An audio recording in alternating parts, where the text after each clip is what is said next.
what domestic and international political pressures might have influenced Prime Minister Albanese's timing for this announcement, especially ahead of the UN General Assembly?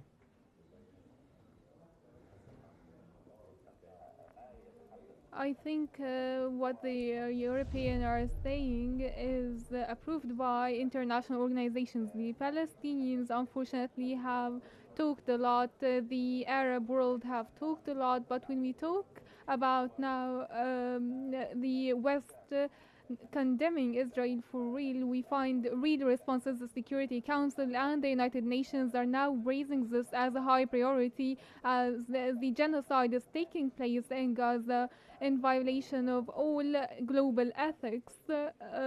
Especially we're talking about the general's plan that is being now reproduced after the Gideon chariot operation and after the systematic starvation being carried out in Gaza. We are repeating the general plans again, which is basically destroying all buildings and public facilities and then killing women and children and the elderly for to have no one left. And now we're talking about the Israeli vision for what's post the Gaza Strip invasion. They want the 5 corridors and the Gaza Strip to divide the Gaza Strip into 5 partitions for the Israeli troops to have free movement, all of which are represent an ethnic cleansing.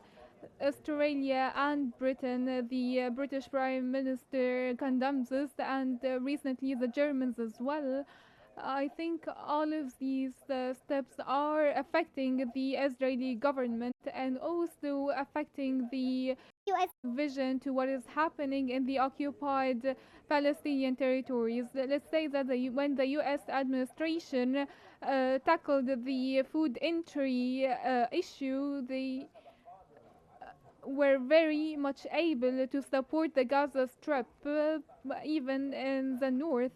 But unfortunately, what Benjamin Netanyahu wants is the doing of the US administration. And with this image, I think that the European intervention and any proposals resulting from this intervention represented in the Security Council or the United Nations General Assembly will have a great effect on the matter. I think the Arab League also supported these steps.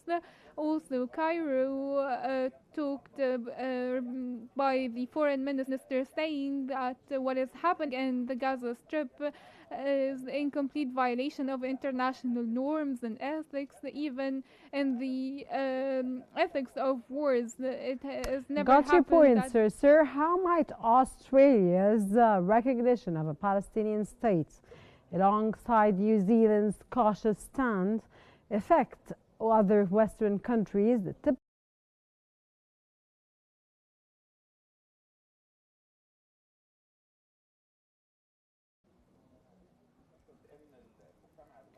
I think that the West and the peoples of the West, and here we are depending on the peoples of the West who are now seeing a clear image of what is happening in Israel and regarding the Israeli and Palestinian conflict and what is happening by the Jewish state. And here they were talking about the liberalism of Israel, but you can see the clear image of the religious ruling that Israel is adopting. Now Netanyahu is even rejecting the PA to rule Gaza, and I think that the European and Western support to the Israeli side is now highly undermined, which will have a great impact on the Israeli behavior in the upcoming near future. I think that the current situation in Israel is a crisis, as the Israeli opposition now is stepping up, and the Israeli reputation before the international community is very smeared. Benjamin Netanyahu has carried out and committed crimes against humanity, and he can be prosecuted in different states. And with this image, Israel is facing a crossroad, uh, especially after different states announced that they will recognize a Palestinian state, recognizing the Palestinian right to self-determination. I think this is due to the Arab collective efforts to neutralize the West stance towards Palestine. We're talking about five major powers now supporting the Palestinian cause that used to support Israel. We have now Germany, Britain, Australia, and France supporting the Arab vision and the Palestinian vision, as Israel has violated the international law and Okay, human rights. sir, given the conflicting narratives and the UN Human Rights Office condemnation of journalists' killings in Gaza, how does this development hinder the international community's ability to take decisive action on the Israeli-Palestinian conflict at this point, which is a very critical point, of course? I think that unfortunately, when we take practical steps on the ground, the U.S. and Israel, and especially the U.S. Vetoes any related decisions. I think it's an assassination of the reality. Israel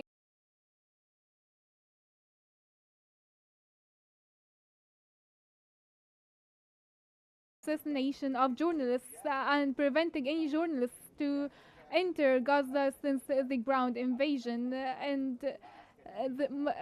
reporters must have been allowed into Gaza, and the international law ensures the protection for the reporters and journalists. But the Israeli side, with its drones and soldiers, are directly targeting journalists even before they enter any war. I would like to remind you of Shireen Abu Akleh when she was assassinated while covering some events that wasn't even a war, they were maneuvers by the Israeli side on the West Bank camps. And till this moment, knowing that Shireen Abu Akleh is a Palestinian with a dual nationality, as she carries also the U.S. nationality, but the perpetrator in such crime was never convicted. What happens in such wars, along with the international organizations' efforts, are not meeting the necessity of finding some convictions to the perpetrators in such crimes. The defense minister and the chief of staff and the prime minister should be held accountable for these crimes. Either the defense minister or the chief of staff or the prime minister have convictions by the ICJ, but the international community with its global organizations is not even able to hold these figures accountable. In my opinion, that these crimes will awaken the entire world regarding what is happening in Gaza, and this is what is happening right now.